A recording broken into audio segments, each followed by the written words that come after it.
स्वागत है आप सभी का। आप देख रहे हैं न्यूज इंडिया। मैं हूं आपके साथ गीतू चौहान और मैं हूं आपके साथ मोनिका सिंह। तो चलिए शुरुआत करते हैं बुलेटिन की और बड़ी खबर आपको बताते हैं। कांग्रेस की नीलेश कुंभानी पर बड़ी कार्रवाई देखने को मिली है। कांग्रेस से नीलेश कुंभानी 6 साल के लिए सस्पेंड कर दिए गए हैं। तो सूरत सीट पर नामांकन रद्द होने के बाद कार्रवाई की है। सूरत सीट पर बीजेपी के मुकेश दलाल की हुई थी जीत और अब ये बड़ी खबर निकलकर सामने आ रही है, जहां पर सूरत सीट पर बीजेपी के मुकेश दलाल की जीत के बाद ये बड़ी खबर कांग्रेस की नीलेश कुंभानी पर बड़ी कार्रवाई की गई है और कांग्रेस से नीलेश कुंभानी को 6 साल के लिए सस्पेंड कर दिया गया है। सूरत सीट पर नामांकन रद्द होने के बाद ये कार्रवाई की गई है। तो देखिए, कांग्रेस पार्टी ने सूरत में शर्मनाक हार के बाद बड़ा एक्शन लिया है और पार्टी ने तीसरे चरण के चुनाव प्रचार में उतरने से पहले नीलेश कुंभानी को सस्पेंड कर दिया है। नीलेश कुंभानी पर बड़ी कार्रवाई कांग्रेस पार्टी की, उन्हें सस्पेंड कर दिया गया है पार्टी से। और देखिए, यह भी जानकारी मिल रही है कि वो आप भारतीय जनता पार्टी का रुख कर सकते हैं। सूरत सीट पर बीजेपी के मुकेश दलाल की जीत हुई थी।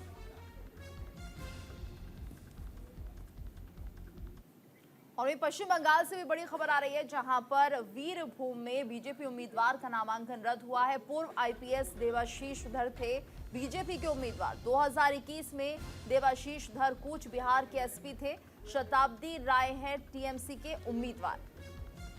और देखिए, देवतनु भट्टाचार्य होंगे भारतीय जनता पार्टी के नए उम्मीदवार। तो ये बड़ी जानकारी मिल रही है।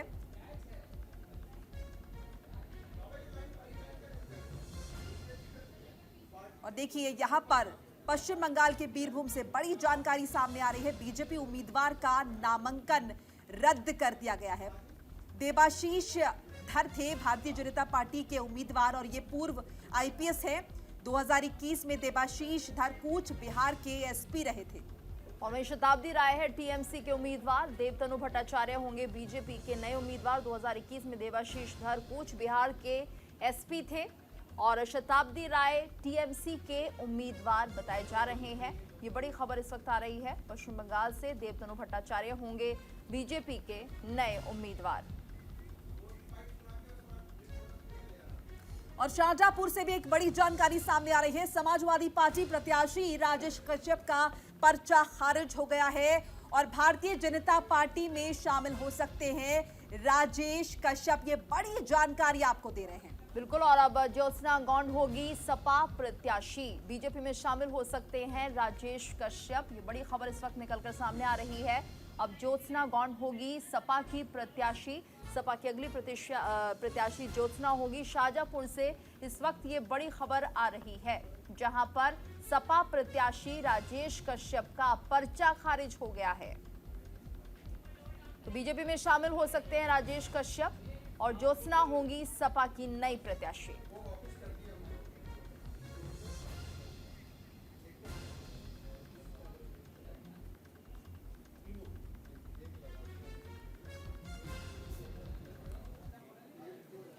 और ये तस्वीरें आप देख रहे हैं, 40 तस्वीरें आज दिन भर की ये तस्वीरें, जहां पर मतदान हो रहा है। और इन तस्वीरों के जरिए आप समझ सकते हैं देश भर में किस तरह से सेकंड फेज की वोटिंग हो रही है, जहां पर उम्मीदवारों ने भी यहां पर वोटिंग की और इसके साथ साथ जो वोटर्स थे वो भी लंबी लंबी कतारों में लगे हुए थे और मतदान करने के लिए पहुंचे हुए थे। तो देखिए, ओम बिरला, अरुण गोविल, केसी वेणुगोपाल, ये तमाम बड़े चेहरे आज मतदान करने पहुंचे। शशि थरूर, विजय शर्मा, तेजस्वी को देख रहे हैं आप। साथ ही साथ देखिए, अनिल एंटनी, के सुंदरन जो है वो चुनाव में अपने मताधिकार का इस्तेमाल करने पहुंचे। जितेंद्र सिंह यहाँ पहुंचे, हेमा मालिनी, नेहा शर्मा, राहुल द्रविड़, तमाम बड़े सितारे, तमाम बड़े चेहरे जो अपने मताधिकार का इस्तेमाल करने के लिए आज पहुंचे हैं मतदान केंद्र तक। बिल्कुल। और ये तस्वीरें निकलकर सामने आई हैं। तस्वीरों में देख सकते हैं कि किस तरह से यहाँ पर जो वोटिंग है वो चल रही है और कई दिग्गज यहाँ पर दिख रहे हैं।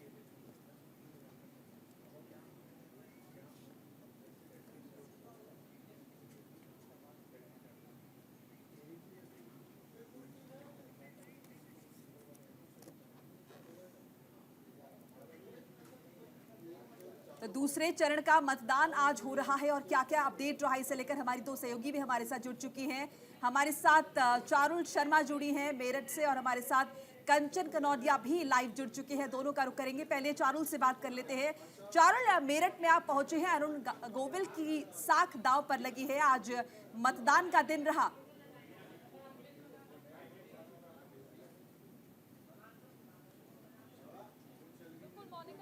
बीजेपी के लिए चेहरा भले ही नया हो, लेकिन उसकी आम जनता में कितनी कहा जा सकता है कि कितनी मजबूती होगी और क्या आम जनता उसे स्वीकार कर पाएगी या नहीं, एक बड़ा सवाल है।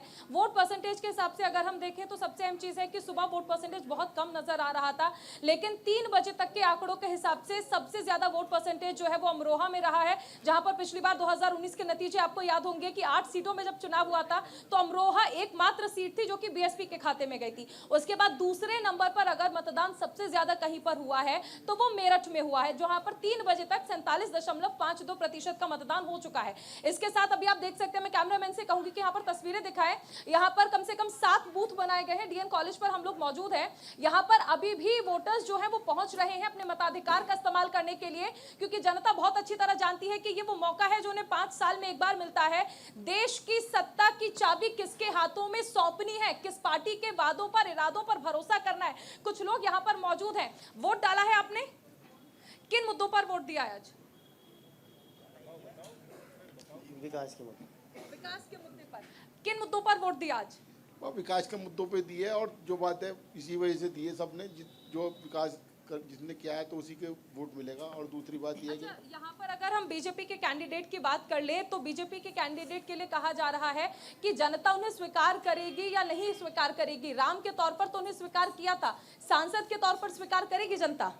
देखिए, मैं इतना जानता हूँ कि पहले सुनीता वर्मा जी जो है वो पहले इलेक्शन लड़ चुकी हैं, तो वो पूर्व मेयर रह चुकी हैं, तो इस वजह से मुझे लगता है कि अब इस बार वो टक्कर, कांटे की टक्कर है। अच्छा, यहाँ पर बीएसपी ने भी बहुत सारे वादे किए हैं। क्या लगता है कि वादे तो हर पार्टी की ओर से किए गए हैं, लेकिन लगता है कि यहाँ के जो मुद्दे हैं उन वो मतलब कैंडिडेट्स बिल्कुल चारुल, आप हमारे साथ बने रहिए। कंचन भी हमारे साथ लगातार जुड़ी हुई हैं। कंचन का हम रुख कर लेते हैं। कंचन, फिलहाल क्या कुछ जानकारी जहाँ पर आप मौजूद हैं, किस तरह से यहाँ पर वोटर्स में उत्साह और कितना मतदान प्रतिशत दर्ज किया गया है?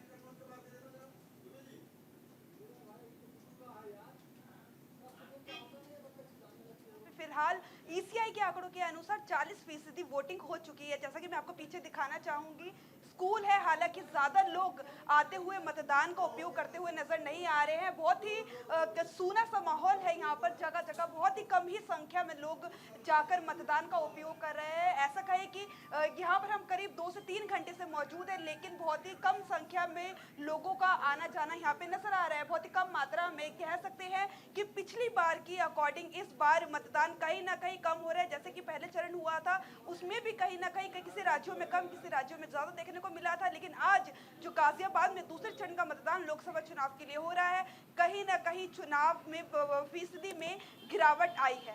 बिल्कुल कंचन, और हाई प्रोफाइल सीट है ये गाजियाबाद की, और इसमें बीजेपी का ही दबदबा रहा है। लेकिन जैसे कि आप बता रहे हैं कि आज ज्यादा लोग दिखाई नहीं दे रहे, तो वजह क्या समझ आ रही है? क्या गर्मी का मौसम, या फिर पहले ही तय कर लिया है जीतेगा कौन? जी बिल्कुल, देखिए मैं विजय के संकल्प की मुट्ठी पीछे गुजरे हैं, कई बूथों पे लोगों से मिले हैं, बातचीत की है। कहीं ना कहीं गर्मी तो एक बहुत बड़ा फैक्टर है ही, लेकिन दूसरी जगह कहीं ना कहीं लोगों में नाराजगी है सरकार को लेके। कई लोग हमें शिकायत करते हुए नजर आए, लेकिन जिस प्रकार से मैं आपको बता दूं, लोगों में नाराजगी को लोग खुल के नहीं कह रहे हैं, लेकिन घरों से बाहर भी निकलते हुए नजर नहीं आ रहे हैं। 1-2 लोगों से हमारी बातचीत हुई तो उन्होंने साफ तौर पे अपनी नाराजगी जाहिर करी, और कहीं ना कहीं मान चलिए आनंद का भी रुख कर लेते हैं। आनंद, आप क्या कुछ देख पा रहे हैं? वोट प्रतिशत, क्या मतदाताओं में जोश देखा जा रहा है, या फिर गर्मी जोश पर हावी हो रही है?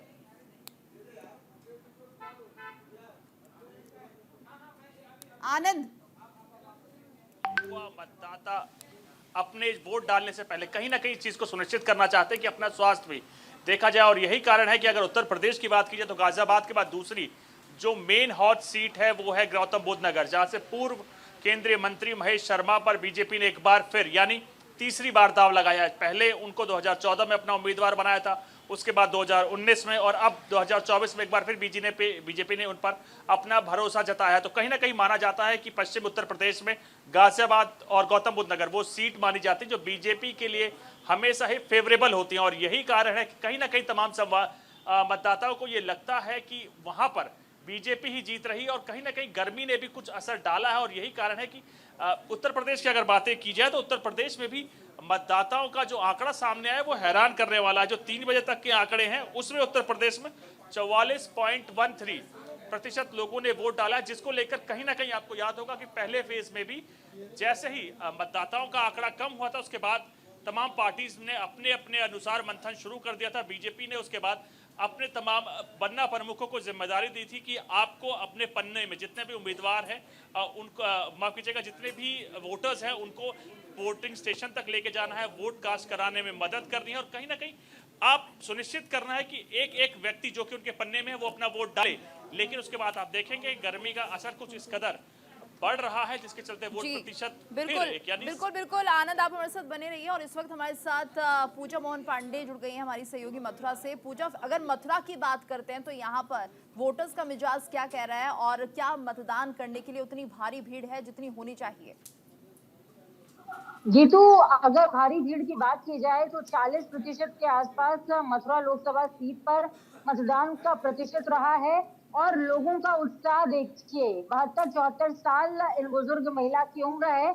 एक बार अम्मा अपनी उंगली दिखाइए, लोगों को वोट कर दिया आपने। देखिए इन्होंने वोट कास्ट किया है गीतू, और वोट कास्ट करते हुए ये इशारा संकेत कर रहा है उन तमाम लोगों को, जज्बा दे रहा है कि अगर अभी भी आप घरों से नहीं निकले हैं तो लोकतंत्र के लिए 5 साल के महापर्व के लिए अब तो घर से निकल जाइए, वोट कास्ट कीजिए, क्योंकि अभी नहीं तो कभी नहीं।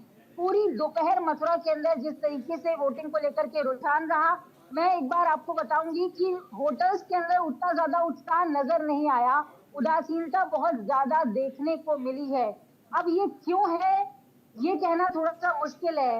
इस बार वोटिंग उतनी ज्यादा नहीं हुई जितनी होनी चाहिए थी। इस बार वोटिंग उतनी ज्यादा नहीं हुई जितनी होनी चाहिए थी। क्या कहेंगे सर? कुछ गर्मी थी ज्यादा, कुछ आगे में उत्साह नहीं था, कुछ मनोबल टूटा हुआ था। मनोबल क्यों टूटा हुआ है? शहर को देखते हुए, भीड़ को देखते हुए। हाँ जी, अशिक्षा, कुछ अशिक्षा, जो लोग जागरूक होने के बावजूद भी वोट डालने नहीं आए। देखिए गीतू, लोग कह रहे हैं कि कुछ मनोबल टूटा हुआ था, कुछ गर्मी का भी असर था। गर्मी का हाल तो ये समझ लीजिए कि इस समय भले ही धूप जा चुकी है लेकिन मौसम में गर्मी बहुत ज्यादा है, डिहाइड्रेशन लगातार लोगों को हो रही है। चुनाव आयोग ने कंपैरेटिवली, मैं पहले इसके फर्स्ट फेज में राजस्थान में थी, राजस्थान के कंपैरेटिवली उत्तर प्रदेश के अंदर चुनाव आयोग की वो व्यवस्थाएं नजर नहीं आती हैं जो व्यवस्थाएं होनी चाहिए थी। दूसरा, त्रिकोणीय मुकाबला मथुरा लोकसभा सीट के अंदर रहा। त्रिकोणीय मुकाबला इस लहजे से कि आरएलडी भले ही एनडीए का हिस्सा हो गई, लेकिन बीएसपी और सपा ने इस मुकाबले को कहीं ना कहीं हमेशा से पूरे के पूरे वोटिंग। चलिए चारुल का रुख कर लेते पूजा, क्योंकि चारुल ये बता रही है कि जहां पर वो मौजूद है वहां पर मतदाताओं में काफी उत्साह देखा जा रहा है। वोटिंग परसेंट इस बार पहले के मुकाबले, पिछली बार के मुकाबले ज्यादा है, क्यों चारुल?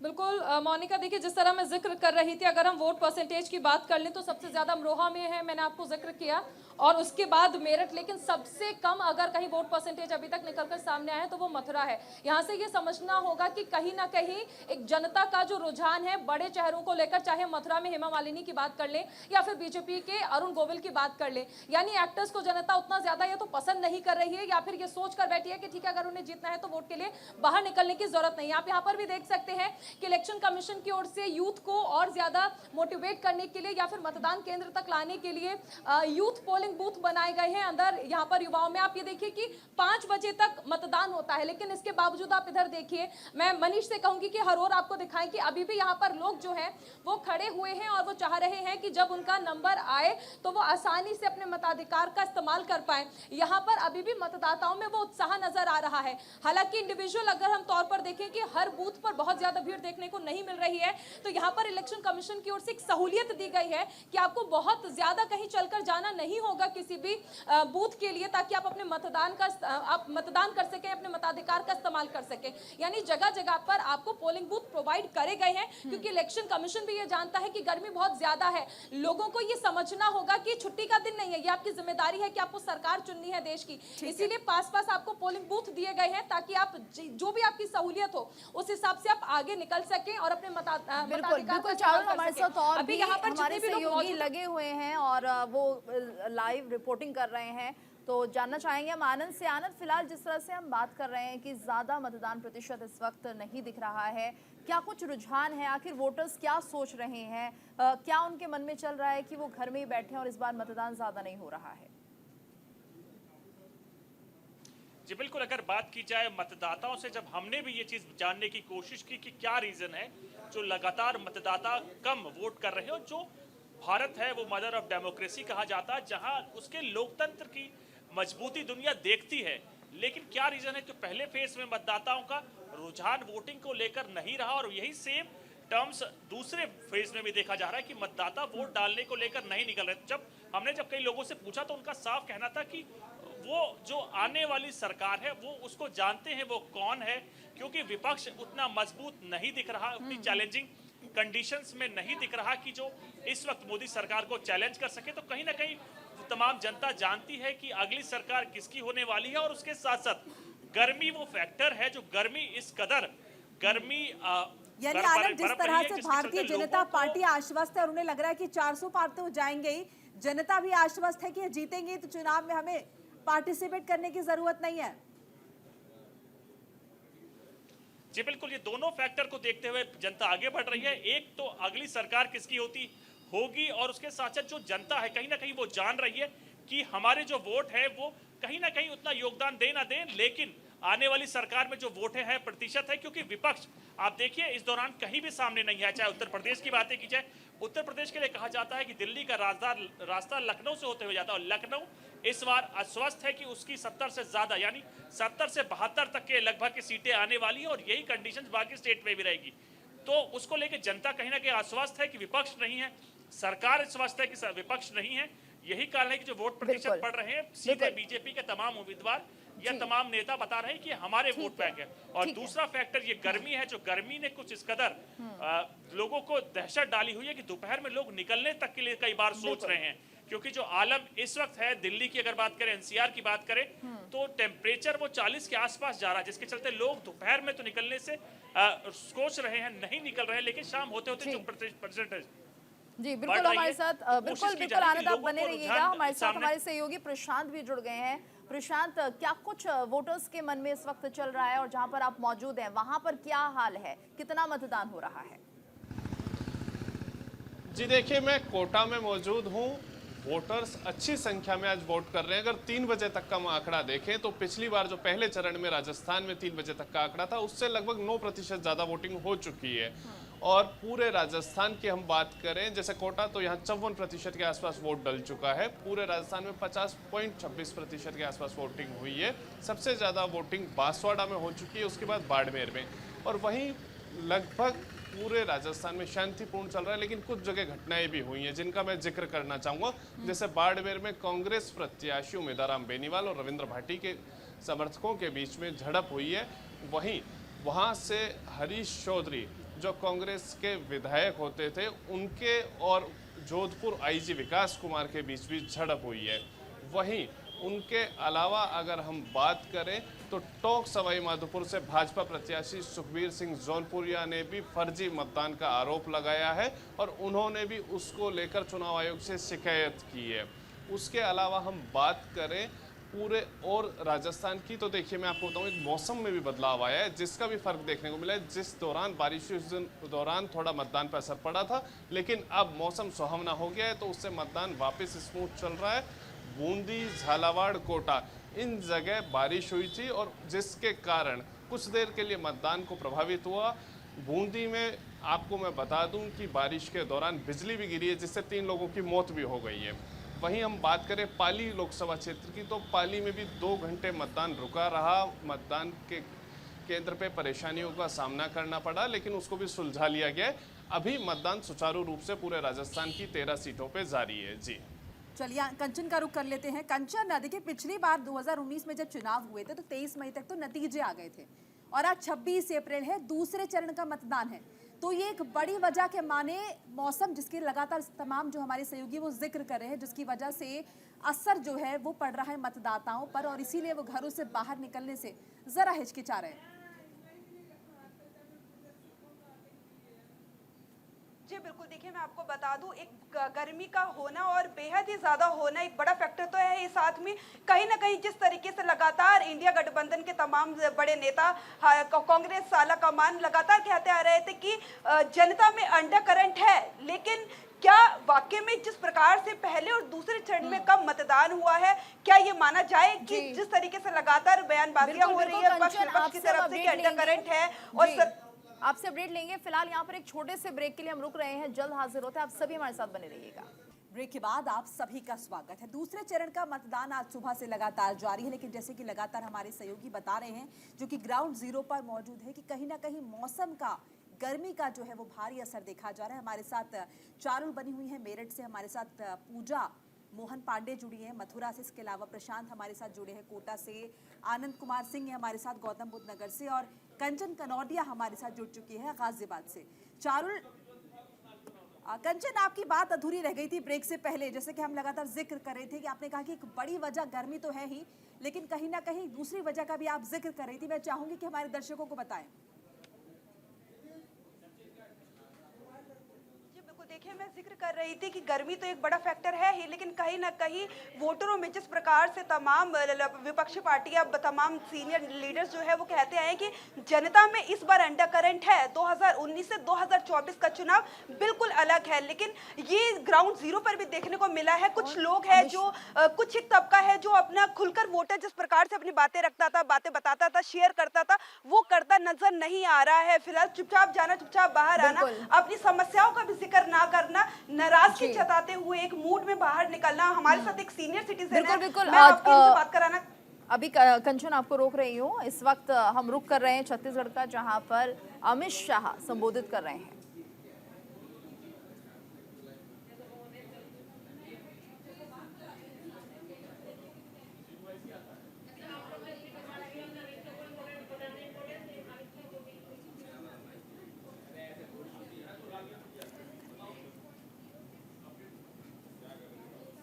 और एक बार फिर से हम चलेंगे छत्तीसगढ़, जहां पर अमित शाह संबोधित कर रहे हैं, अपने दर्शकों को दिखाएंगे क्या कुछ कह रहे हैं। लेकिन इस बीच हमारे संवाददाता भी लगातार मौके पर मौजूद हैं।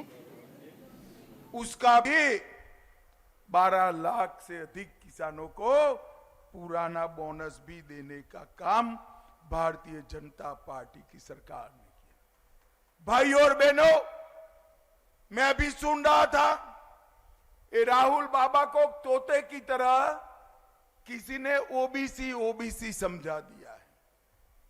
राहुल बाबा, देश के जितने भी दल है, इसमें पिछड़ा वर्ग का अगर कोई विरोधी दल है तो आपका दल कांग्रेस पार्टी है। भाइयों बहनों, कांग्रेस पार्टी। सालों तक काका साहेब कालेरकर कमीशन का रिपोर्ट दबाकर एक कांग्रेस पार्टी बैठी गायब कर दी। सालों तक मंडल कमीशन का रिपोर्ट दबाकर एक कांग्रेस पार्टी बैठी गायब कर दिया। मंडल कमीशन का विरोध किया, मोदी जी ने पिछड़ा वर्ग को संवैधानिक मान्यता देकर पिछड़ा वर्ग आयोग बनाने का काम नरेंद्र मोदी जी ने किया।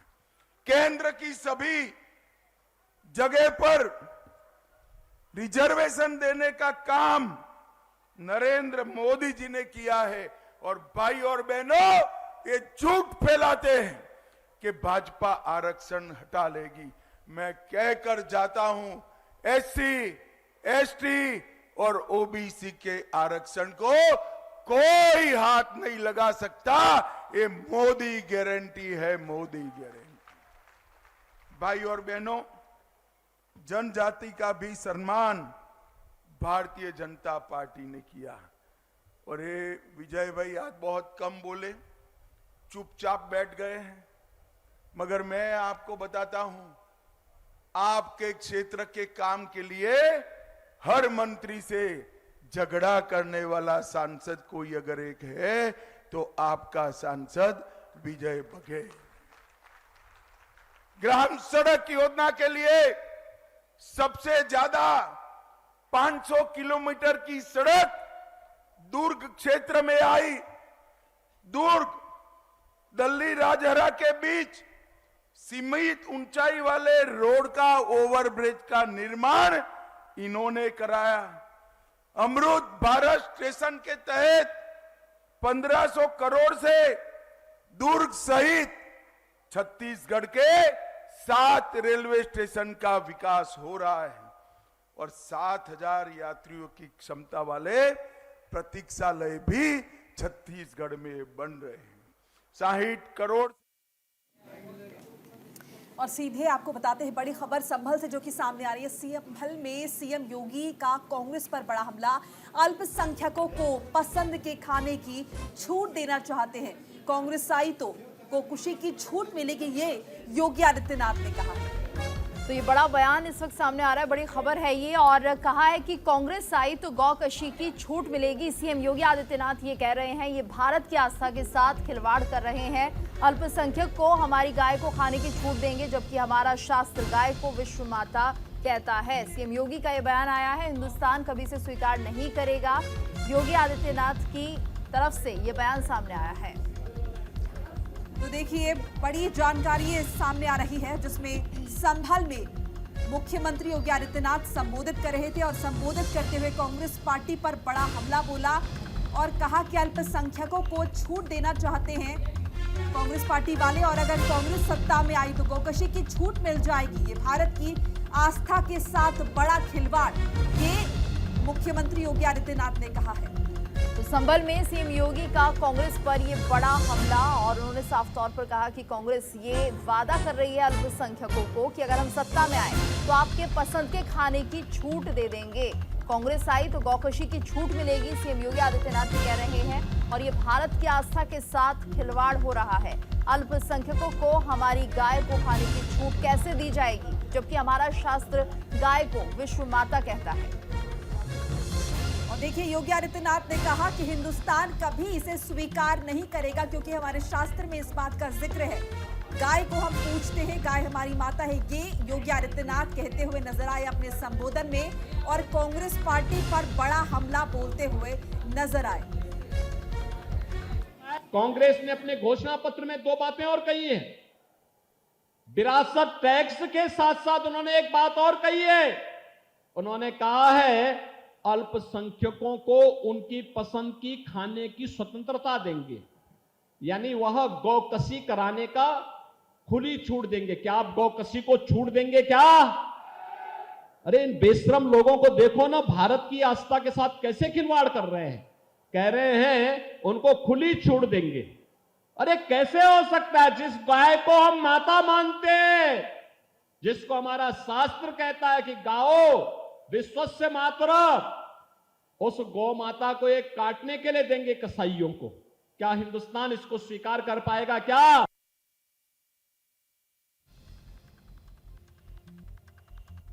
जमकर घेरते नजर आए संभल में, वो बयान दे रहे थे और कह रहे थे कि अगर कांग्रेस सत्ता में आती है तो कांग्रेस ये बोलती है कि हम अल्पसंख्यकों को गाय को खाने की छूट देंगे, जबकि गाय विश्व माता है।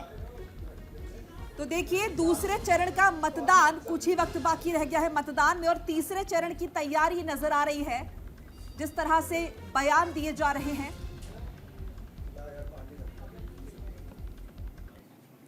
और वहीं एक और बड़ी खबर आ रही है, लोकसभा चुनाव के दूसरे चरण का मतदान जारी है। 13 राज्यों की 88 सीटों पर वोटिंग हो रही है। 5 बजे तक के मतदान के आंकड़े जारी हो गए हैं और अब तक करीब 55% मतदान हुआ है। और देखिए असम की अगर बात करें, असम में 70.66% मतदान हुआ है और महाराष्ट्र में 53% मतदान दर्ज हुआ है।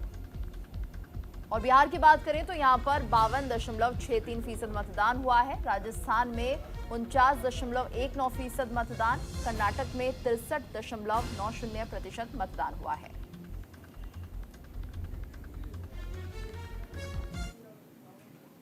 और अब रुक करेंगे पूजा मोहन पांडे का। पूजा, तो जिस तरह से हम मथुरा की बात कर रहे थे कि यहाँ पर काफी कम परसेंटेज वोटिंग हुई है, ऐसे में क्या कारण माना जाए? क्योंकि हम लगातार ये भी सुनते आ रहे थे कि जो बीजेपी की कैंडिडेट हैं हेमा मालिनी, वो कभी लोगों के बीच नहीं दिखती हैं और कहीं ना कहीं लोगों के बीच में उनको लेकर नाराजगी भी पहले देखी जा रही थी।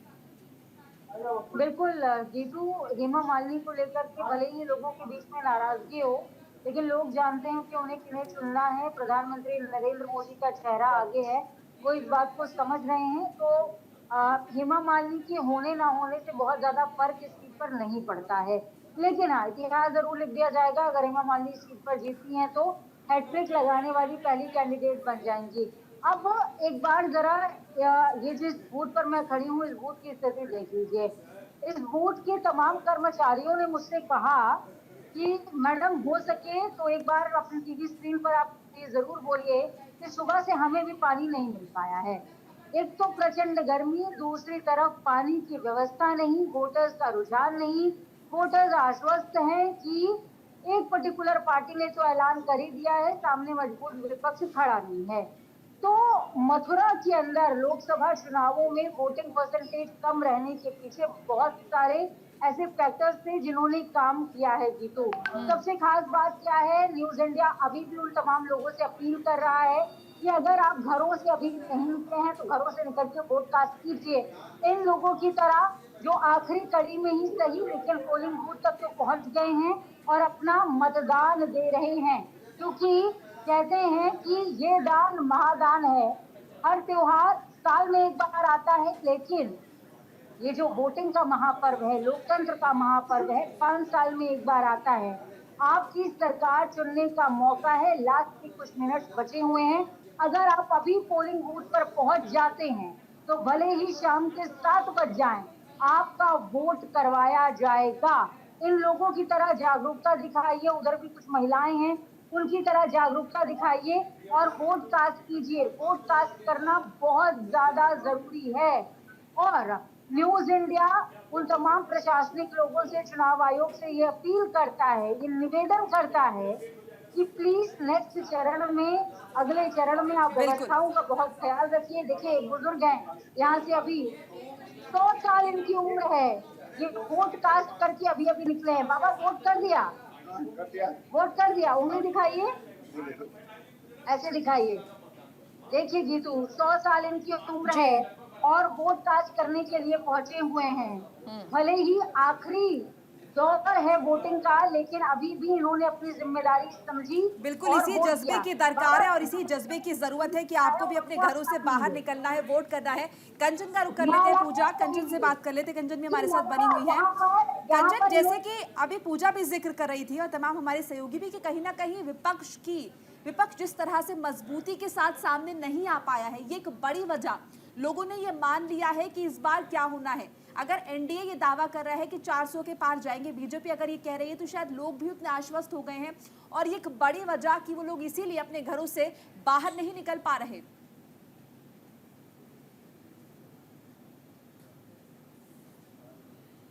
कंचन, आपको हमारी आवाज मिल रही है?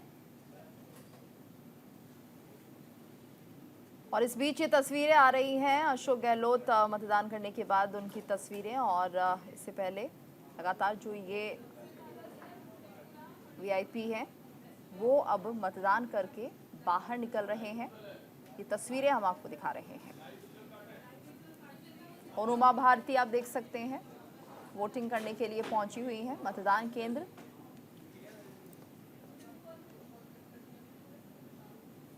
तो इस वक्त तस्वीरों के जरिए आप समझ सकते हैं वोटिंग अभी भी जारी है और अभी भी जो खास शख्सियत हैं वो लगातार मतदान करने के लिए पहुंच रहे हैं।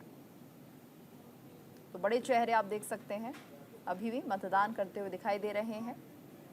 सेकंड फेज की वोटिंग आज, और तस्वीरें लगातार हम आपको दिखा रहे हैं, दिन भर की पूरी कवरेज, और आप अंदाज़ा लगा सकते हैं सेकंड फेज में किस तरह से यहाँ पर लोग पहुँच रहे हैं मतदान केंद्रों में। और ये उमा भारती पूर्व मंत्री भी रह चुकी हैं, और ऐसे में समय हालांकि अभी ज़्यादा बचा नहीं है और कई जगहों पर अभी भी मतदान जारी है। इसी कड़ी में कुछ दिग्गज भी मतदान करने के लिए पहुंचे हैं।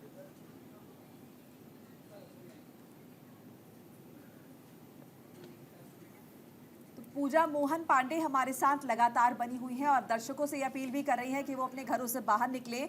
19 लाख से ज़्यादा मतदाता हैं मथुरा में, लेकिन पूजा जैसे कि आप जिक्र कर रही हैं उस तरह से वो बाहर नहीं निकल पा रहे बढ़ चढ़ कर। लेकिन अभी आपने एक बुजुर्ग से जिस तरह से बात भी करवाई न्यूज़ इंडिया पर, उनका जोश जो है काबिले तारीफ है। ऐसे अगर कुछ और मतदाता वहां पर मौजूद हों, और ये आम जन ये बात कह रहे हैं, इसलिए हमें विपक्ष को कोई सफाई देने की जरूरत नहीं है, विपक्ष के आरोपों का कोई जवाब देने की जरूरत नहीं। पूरे चुनाव कैंपेनिंग से आप दूर रही? हाँ, मैं तो पहले 22 जनवरी को ही जब मैं अयोध्या जी में रामलला जी के सामने थी, वहाँ से आती, अगर आपको याद हो तो मैंने वीडियो में स्टेटमेंट जारी कर दिया था कि मैं संगठन का दायित्व जो मिलेगा वो मैं ले सकती हूँ चुनाव के बाद में, क्योंकि चुनाव मैंने कहा था आने वाला है और पार्टी जो काम कहेगी संगठन के स्तर से मैं करूँगी। अभी मैं चुनावी राजनीति से 2 वर्ष बिल्कुल दूर रहूँगी, क्योंकि मुझे अभी सिर्फ गंगा के किनारे ही 2 साल लगाने हैं। पक्ष और विपक्ष दोनों ही सत्ता में है, सत्ता के काम चुनाव का काम कर रहे हैं, लेकिन भाषा की मर्यादाएं बहुत टूटी इस बार चुनाव में। सबको ध्यान रखना चाहिए, सबको संभल के बोलना चाहिए। मैंने तो देखा है कि पूरे जब से भारत आज़ाद हुआ है तब से आज तक जितना मोदी जी का अपमान किया है, जितने बुरी बातें मोदी जी के लिए बोली गई, इतनी बुरी बातें शायद ही कभी किसी के लिए बोली गई हों। इतने खराब शब्द उनके लिए बोले गए कि मेरे मुंह से नहीं निकल सकते। मतलब इतना विपक्ष ने अपमान किया है मोदी जी का। ओबीसी तो लगातार कटाक्ष कर रहे हैं कि अब कौन ओबीसी है जो? अच्छा, ओबीसी जी, अब मैं उनके बारे में क्या बोलूँ, वो हम माधवी लता का मुकाबला करें ना। मैं उनका यहाँ बुंदेलखंडी हूँ मैं, तो यहाँ मैं क्या मुकाबला करूँ यहाँ से उनका। मध्य प्रदेश में कैसे देखते हैं 29 सीटें? हाँ, 29 में से 29.5 होनी है, और एक सीट कोई भी सीट आप देखना 3-4 लाख से कम में नहीं जीतना। अच्छा, वो जी कि आपने चुनाव लड़ी लंबे समय, प्रतिशत कम होता जा रहा है, लोग युवा वोटर करने कम आ रहे हैं, महिलाओं का रुझान कम जा रहा है, वोट नहीं वोट पड़ रहा है। क्या ये मौसम ऐसा है ना, अब अभी आप देखिएगा मतदान प्रतिशत बहुत बढ़ा हुआ मिलेगा। अभी 6 बजे के बाद का रिकॉर्ड आने दीजिए आप चुनाव आयोग का। अभी मेरे से टिप्पणी मत करवाइए, क्योंकि इलेक्शन कमीशन ने अपना रिकॉर्ड नहीं दिया। वन नेशन वन इलेक्शन की बात लगातार प्रधानमंत्री जी, मैं तो उसके पूर्णतः समर्थन में हूँ। इसमें आप देखिए ना, पूरे 5 साल नगर पालिका, तो सरपंच, तो फिर विधानसभा, तो लोकसभा, इसमें इलेक्शन मशीनरी लग जाती है। इसमें सरकारी मशीनरी काम करना बंद कर देती है, कितने योजनाएं अवरुद्ध हो जाती हैं, कितने 1000 करोड़ का बजट बढ़ जाता है। ये तो बहुत अच्छा विचार है कि एक साथ सारे चुनाव हो जाएं, इसमें क्या बुराई है, बहुत अच्छी बात है। आपको पता है, मैंने रामनाथ जी जो इस समिति के अध्यक्ष हैं, उनको मैंने सुझाव भेजा है कि पंचायतों के, नगर निगमों के, नगर पालिकाओं के चुनाव भी इसमें शामिल कर लीजिए। महिला सही बात बहुत होती है, बार 7 मई को भी चुनाव।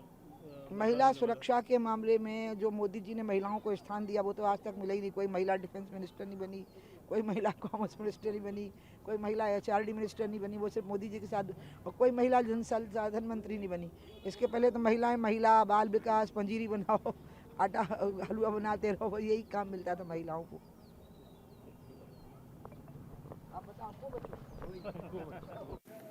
तो पूजा, पिछले 2019 चुनावों की अगर हम बात करें तो मथुरा में तकरीबन 60-62% मतदान हुआ था, और इस बार जैसे कि आंकड़े भी आपने जिक्र भी किया कि 5 बजे तक 46%, 46.96% मतदान हुआ है।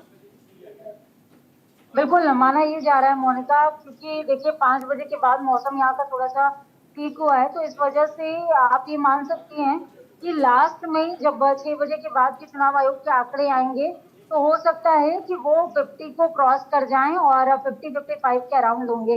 लेकिन फिर भी मथुरा के ये आंकड़े उतने बेटर नहीं है। देखिए, धर्म की नगरी यहाँ पर माना जा रहा था कि धार्मिक मुद्दे जो सत्ता पक्ष की तरफ से उठाए गए, विपक्ष की तरफ से उठाए गए, उनका बोलबाला होगा। मुकेश धनगर जो कि सपा की तरफ से प्रत्याशी हैं, उनका साफ तौर पर कहना था कि मुकाबला जो है वो घर वाले का और बाहरी है। तो इस लिहाज से भी मुकाबला जो है दिलचस्प होगा, लेकिन वो दिलचस्पता ग्राउंड पर नजर नहीं आई है, वो दिलचस्पी लोगों ने नहीं दिखाई है, वो घरों से निकले नहीं है। शायद उन्होंने ये मान लिया है कि पर्टिकुलर एक पार्टी ने अपना एक ग्राफ सेट कर दिया था, वो तो उसको अचीव करने जा रही है, विपक्ष मजबूत है नहीं, ग्राउंड पर हम जाकर के क्या करें। ये भी हो सकता है कि गर्मी बहुत ज्यादा रही, बहुत सारे ऐसे फैक्टर हैं, या फिर हो सकता है कि जातीय समीकरण जिस तरीके का इस बार मथुरा सीट पर बना, आरएलडी को देखिए, आरएलडी हमेशा से 2014 हो या 2019 हर बार से दूसरे नंबर पे रहा करती थी, लेकिन इस बार जयंत चौधरी आरएलडी सहित खुद ही एनडीए का हिस्सा हो गए हैं। चौधरी चरण सिंह को जब भारत रत्न दिया गया उसके बाद वो एनडीए का हिस्सा हो गए, तो बी पार्टी खत्म हो गई, अपोनेंट पार्टी मजबूत विपक्ष खत्म हो गया मथुरा से कहीं ना कहीं। तो ये भी एक बड़ी वजह है लोगों का रुझान खत्म हो जाने के पीछे, मुझे ऐसा लगता है। मोनिका, चलिए, शुक्रिया पूजा तमाम जानकारी के लिए। और इसी के साथ हमारी इस खास पेशकश में फिलहाल के लिए इतना ही। रुकेंगे एक ब्रेक के लिए, ब्रेक के बाद खबरें लगातार जारी हैं। नमस्कार।